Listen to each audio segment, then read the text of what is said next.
There was a last week, few days before our governor passed on, I had a call from renowned journalist John Higgins wanting to interview Sir Julius. And he called me, and then we tried to organize it for him to do that interview. And then somewhere along the discussion, he said, somebody I don't want to publicize his name yet, he wants to join me for this trip. It was none other than his close friend, former Prime Minister Paias Wingti. May I respectfully invite you to say a few words.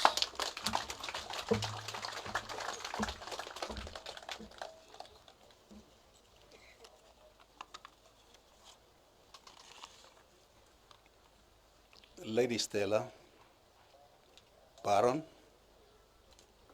Vanessa, Mark, Toya, and the Chan family, Prime Minister James Marabe and your wife, Honorable Deputy Prime Minister,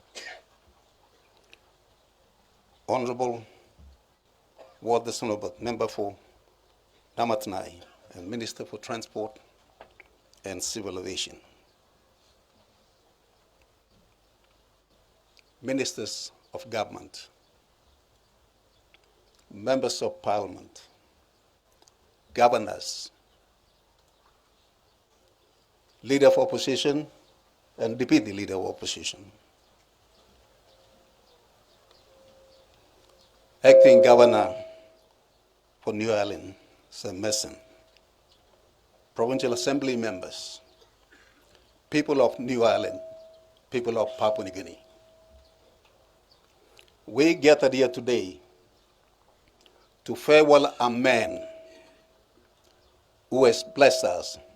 Sorry, Chief John, I acknowledge you.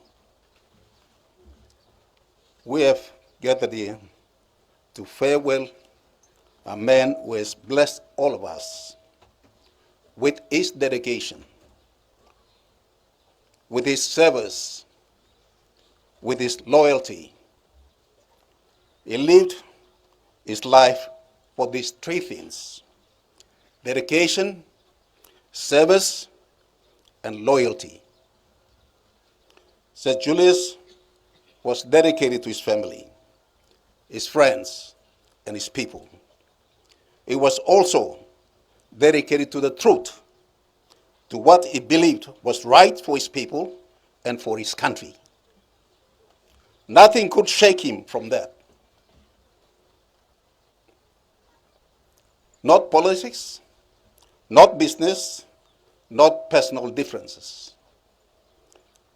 This was what we admired most about Sir Julius. He was a man of a great strength. If he believed something had to be done, he did it. When Walter Leaning, the Prime Minister of Vanuatu, requested assistance from Australia and New Zealand to quell a rebellion on one of his islands, they refused. Walter Leaning got in touch with young Julius Chan. Julius Chan did not hesitate. He acted decisively in getting the approval of Parliament to send our troops to a foreign land for the first time in our nation's history. Papua New Guinea troops put down the rebellion, effectively without the loss of a single soldier. That was one of the greatest moments in our nation's history. There were celebrations all over Papua New Guinea. Sir Julius was a man who believed in service to his nation. His life is an example of service. He did not give it to the family and neglected the district. He did not give it to the district and neglected the province. He did not give it to the province and neglected the nation. To each, he gave his best. On 21st of November 1985, he nominated me for a candidate for Prime Minister in a motion of no confidence. We moved in the government of Grand Chief Sir Thomas Michael Samari I realized at that moment, this was a former prime minister, a man who was 10 years my senior in politics. That was incredible. He was older than me. I was young. He would support me, and he did, which gave me confidence. He gave me this support again in 1992 and 1994. I shall never forget this. His loyalty, his commitment, and friendship over 48 years, I value. Sir Julius was a man of great stature and importance, but he was also a very simple man, first and foremost.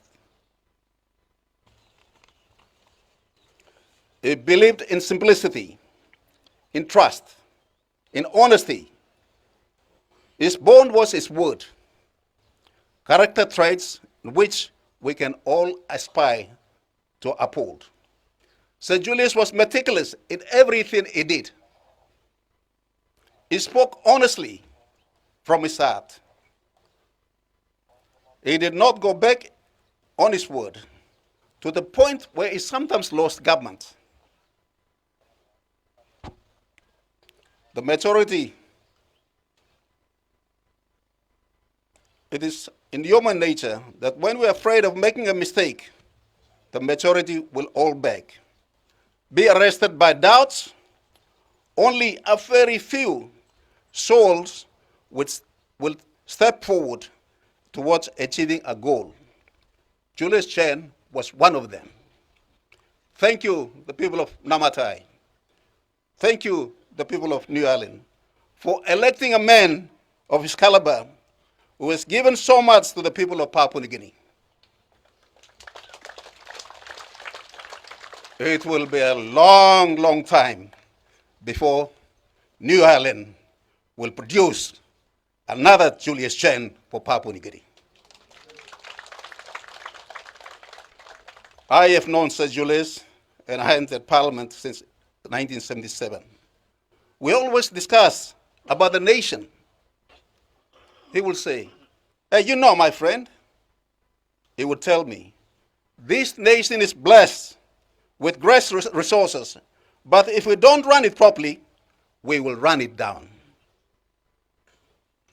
I believe in what he said. We have so much, but if we do not manage it properly, we will run it down. Everything is dependent on the hands of the leadership. Today, I appeal at this, all leaders must work together and unite and build our country. Let Sir Julius' life be a shining example of everyone today. His simplicity, his life of service, dedication, and loyalty. There are true remarkable traits that we must emulate.